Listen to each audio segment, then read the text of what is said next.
Welcome to our YouTube channel Abid Financials, and today we are going to discuss one is prepayment and overpayment. Reconcile 2000 bank receipt from Jacaranda.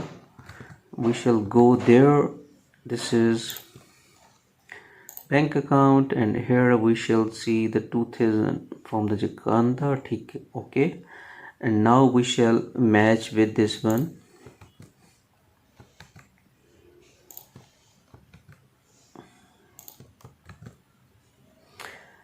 $2000 Maple system as prepayment with the following details. Okay, and the account code would be 201. Okay, we should record as a prepayment.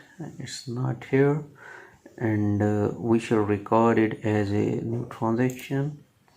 Save the money, select this one, and here it would be, we should select prepayment.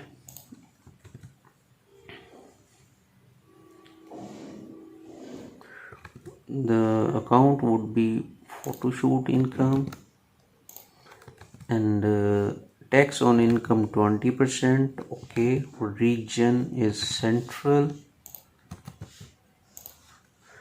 and the amount is okay, tax rate.